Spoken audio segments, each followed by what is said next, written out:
امام احمد ابن حنبل سے پوچھا گیا کب تک یہ حدیث پڑھنا پڑھانا، کب تک یہ؟ تو کہا الی الموت، موت تک، موت تک ثبات ہونا چاہیے انسان کی زندگی میں۔ آج بھی قوم پوچھتی ہے کب تک یہ عقیدہ، کب تک یہ درس، اور کب تک یہ؟ موت تک۔ اللہ کے نبی صلی اللہ علیہ وسلم نے چھوڑے نہیں، موت تک۔ ہم کیسے ہیں؟ ہم تتلی مزاج ہیں۔ ہمارے ہاں کیسا ہے؟ آج یہ، کل وہ، پرسوں وہ، ترسوں وہ۔ کیونکہ ہم کیا کرتے ہیں، آج مزہ اس میں آ رہا ہے، اس پر جمتے ہیں۔ جب اس سے دل تھوڑا سا اوب گیا، ہم نیا کچھ تو فارمولا نکالتے ہیں، یہ کرنا ہے اپنے کو۔ کل اس موڈ خراب ہو گیا، تھوڑا دل بھر گیا، کل تیسری چیز نکالتے ہیں۔ یہ مزاج غلط ہے، یہ مزاج غلط ہے۔ اسی لیے کہتے ہیں کہ جو حجت بازی میں پڑتا ہے اس کے پاس کوئی ایک فکرہ نہیں ہوتا ہے۔ وہ آج اس کے دل میں ایک بات ہوتی ہے، کل دوسرے کی بات سامنے آ جاتی ہے، اس کے پیچھے ہو لیتا ہے۔ کوئی آیا مثلا آج آپ کے سامنے بات آئی، بھائی ساری کامیابی اس میں ہے کہ ہم دین کو سیکھے سکھائیں، لوگوں کا عقیدہ صحیح کریں، لوگوں کی نماز عبادات صحیح کریں، حلال و حرام کی تمیز لوگوں کو ہو جائے، اللہ اور اس کے رسول کو پہچانے، آخرت کی فکر زندگی میں آ جائے، بس یہ کامیابی ہے۔ بہت اچھی لگی بات، آنا شروع ہوا، بیٹھنا شروع ہوا، درس میں آنے لگا۔ کوئی باہر مل گیا ایسا، کہاں جا رہا؟ جا رہا کاپی پین لے کے۔ ارے کب تک بیٹھا رہے گا؟ دنیا میں ریولوشن لانا ہے کہ نہیں؟ دنیا میں کیا ہو رہا مسلمانوں کا؟ ادھر ظلم ادھر ظلم، سیریا میں، ادھر افریقہ میں، امریکہ میں، ادھر ادھر ایسا ہو رہا ہے، کچھ کاروائی کرنا کہ نہیں کرنا؟ آگے بڑھ، اللہ کی حکومت کب قائم ہوگی زمین پہ؟ خالی اتنے گھر میں؟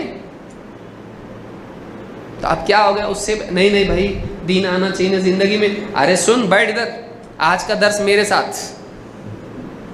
بیٹھ گیا اس کے ساتھ، سنا بولا، لڑا تھوڑا، ہاں، اس کی بات دماغ میں بیٹھ گئی، اب درس سے غائب۔ آپ کون سے درس میں جا رہا ہوں؟ سیکریٹ درس میں جا رہا ہوں۔ پھر وہاں بیٹھ کے سیریا، زامبیا، فیجی، اس طرح ان کے بارے میں چل رہا ہے۔ وہ بھی نہ ہجرت، نہ جنگ، نہ کچھ، خالی بڑبڑ۔ پھر تھوڑے دن ایسا لگا یار یہ کیا ہے، یہ مزہ نہیں آ رہا ہے اس کے اندر، تم جنگ بول رہے لیکن کر رہے نہیں، تم بڑی بڑی باتیں کر رہے لیکن نہیں۔ پھر ان سے حجت ہو گئی۔ پھر تیسرا ایک ملا، دیکھ ان کے بھی چکر میں مت آ، ان کے بھی چکر میں مت آ۔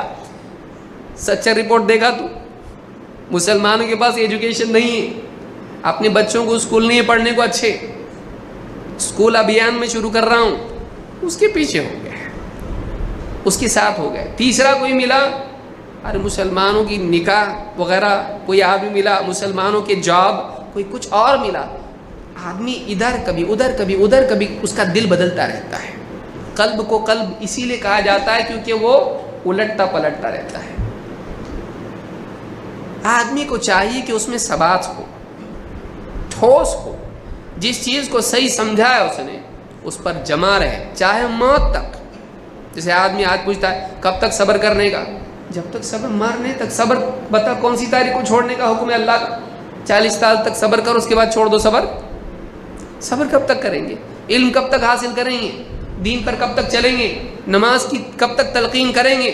کب تک حق کے لیے ہم سیکھنے سکھانے کا عمل کرتے رہیں؟ کب تک؟ مرنے تک، مرنے تک۔ یہ مزاج آدمی بنائے، ثبات زندگی میں ہونا چاہیے۔ تو کہتے ہیں کہ جو آدمی حجت بازیوں میں بزی ہوتا ہے، ہر ایک سے لڑنے والا بنتا ہے، وہ کیا ہوتا ہے؟ اکثر التنقل۔ وہ آج کچھ ہے، کل کچھ اور ہو جاتا ہے، پرسوں کچھ ہو جاتا ہے، وہ کسی ایک چیز پہ اس کو سکون محسوس نہیں ہوتا ہے، اطمینان اس کے دل کو نصیب نہیں ہوتا ہے۔ لہٰذا یہ امام الدارمی نے اس کو نقل کیا ہے۔ اس بات کو یاد رکھیں، بلکہ ایک بات کہہ کے میں اپنی بات کو ختم کر رہا ہوں۔ العوام ابن حوشب کہتے ہیں ایاکم والخصومات فی الدین فإنها تحبط الاعمال۔ جامع بیان العلم میں ابن عبد البر نے اس کو ذکر کیا ہے۔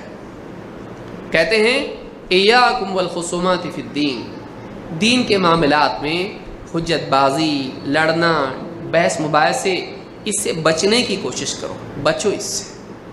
کیوں؟ کہتے ہیں فَإِنَّهَا تُحْبِطُ الْأَعْمَالِ، اس لیے کہ آدمی کے اعمال کو یہ چیز برباد کر دیتی ہے۔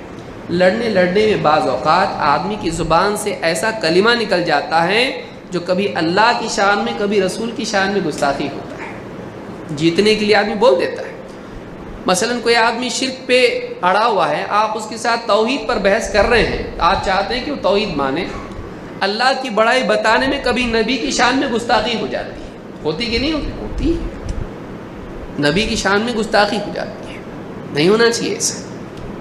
لہٰذا ایک آدمی بعض اوقات ایسی بات بول جاتا ہے حجت بازی میں جو جیتنے کے لیے ہوتی ہے، غالب آنے کے لیے ہوتی ہے، لیکن اللہ کے نزدیک سخت ہوتی ہے، آدمی کے اعمال برباد ہو جاتے ہیں، نہیں ہونا چاہیے ایسا۔ اور اکثر اوقات آپ دیکھیے کہ جو اکثر حجت بازی کے میدان میں چیمپئن ہوتے ہیں، عمل کے میدان میں کورے ہوتے ہیں، دیکھ لیجیے آپ، کیونکہ مناظرہ، حجت بازی آدمی کی زبان کے ساتھ ساتھ اس کے دل کو بھی سخت کر دیتی ہے۔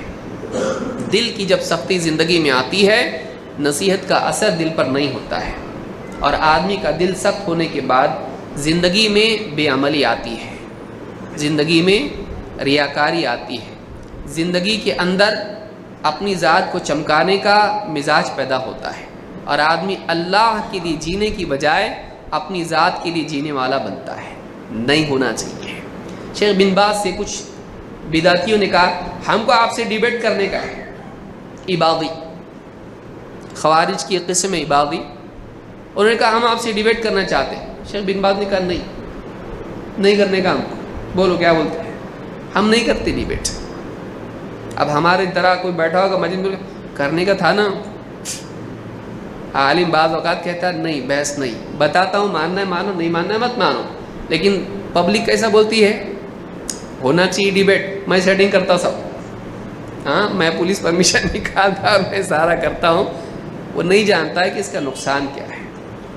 شیخ بن باز عالمی سطح کے بڑے عالم ہیں، کوئی بھی چنٹو پنٹو آ کے ان سے بحث کرے گا، شیخ بن باز کی عزت تو جتنی اتنی رہنے والی ہے، اس کی عزت بڑھ جائے گی ان کے ساتھ ڈیبیٹ کر کے۔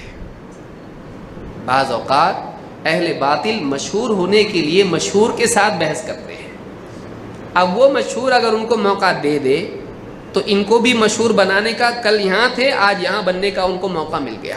اہل حق جانتے ہیں کن کو بٹھانا کن کو نہیں بٹھانا، لیکن عوام اس کو نہیں سمجھ پاتی ہے، عوام اس کو سمجھ پاتی ہے نہیں۔ اللہ نے قرآن میں کیا فرمایا؟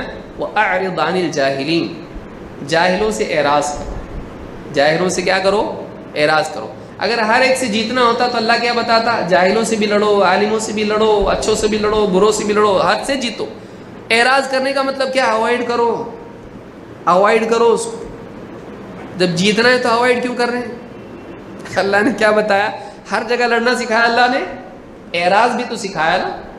تو اعراض کا مطلب ہے کہ آپ اوائڈ کرو۔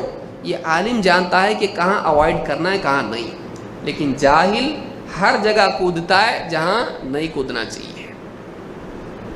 لہذا یاد رکھیے، ایک معمولی ڈاکٹر بھی جانتا ہے بھئی ہمارے ہاسپٹل میں علاج ہونے والا نہیں، اس کو تم کو کیا کرنا پڑے گا؟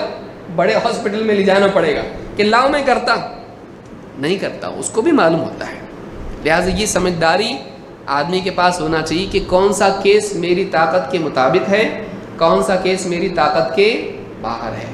اور ایسے لوگوں سے بعض اوقات بحث کرنے سے ان کا شبہ ہمارے دل میں آ جاتا ہے، اس کا شک دل میں بیٹھ جاتا ہے، اور پھر سمجھ میں آیا کبھی شیعہ سے بحث کی، کبھی قادیانی سے، کبھی خارجی سے، کبھی مرجی سے، کبھی کسی اور سے، معتزلی سے بحث کرنے کے بعد دل میں شک بیٹھ جاتا ہے، نکالنا مشکل ہو جاتا ہے۔